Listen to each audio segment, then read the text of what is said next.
জামাত যদি ক্ষমতায় আসে জি মেয়েদের কি ওই রাইটটা থাকবে to choose what they were? Yes কথাটা যারা খেয়াল করেননি তারা আবার দেখুন। জামাত যদি ক্ষমতায় আসে জি মেয়েদের কি ওই রাইটটা থাকবে to choose what they were? Yes full stop you believe so? It is their fundamental right, recognized by the Constitution, recognized by Islam.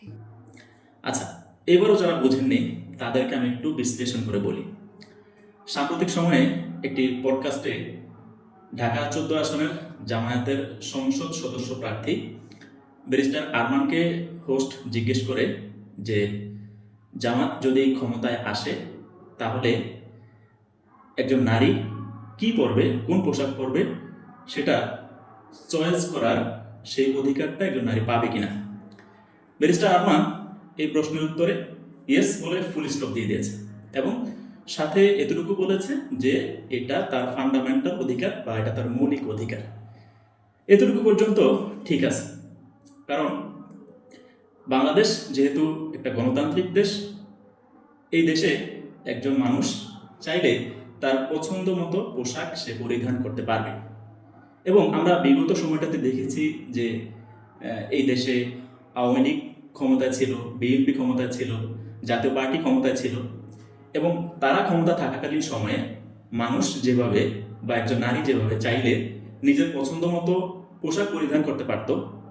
এখন যেহেতু বর্তমান সময়টাতে এসে জামায়াত ক্ষমতায় যাওয়ার একটা গুঞ্জন উঠেছে বা যাওয়ার সম্ভাবনা রয়েছে, সেই জায়গা থেকে যারা মনে করতেছে যে জামাত যেহেতু নিজেদেরকে একটা ইসলামিক দল বলে, সেহেতু তারা ক্ষমতায় গেলে নারীদেরকে পূর্বের মতো পোশাক পরার সেই স্বাধীনতাটা দিবে কিনা, তাদের কাছে কনসেপ্টটা ক্লিয়ার হয়ে গেছে যে জামায়াতও পূর্বের মতো নারীদেরকে তাদের পোশাক পরিধানের সেই স্বাধীনতাটা দিবে।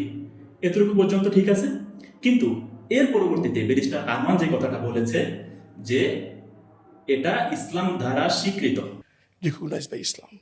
অর্থাৎ এই যে একজন নারী সে কোন পোশাকটা পরবে সেটা তার পছন্দ করার সেই ক্ষমতাটা নিজের রয়েছে, এটা ইসলাম দ্বারা স্বীকৃত। এই জায়গাটাতে আমার আপত্তি রয়েছে।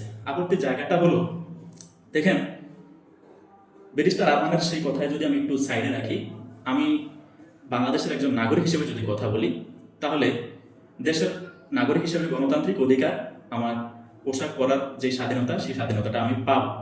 কিন্তু এর বাইরে আমার যে একটা পরিচয় আছে, আমি একজন মুসলিম, সেই জায়গাটা থেকে যদি আমি চিন্তা করি তাহলে আমার একটু ভিন্নভাবে দেখতে হয়।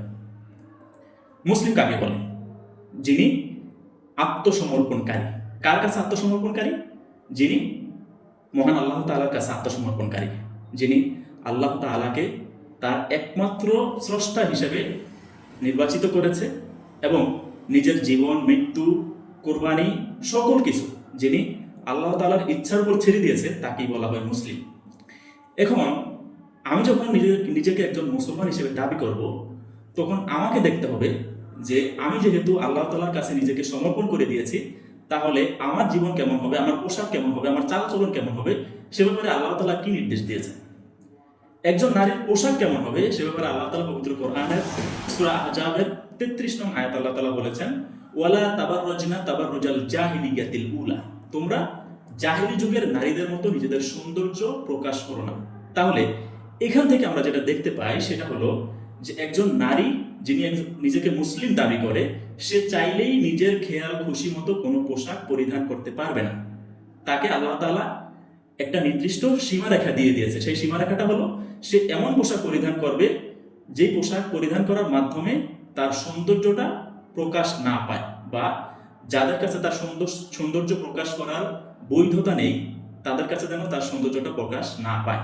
দেখেন ব্যারিস্টার আরমান সাহেব যে কথাটা বলেছে, আমাদের বিরোধিতার জায়গাটা ঠিক এখানেই।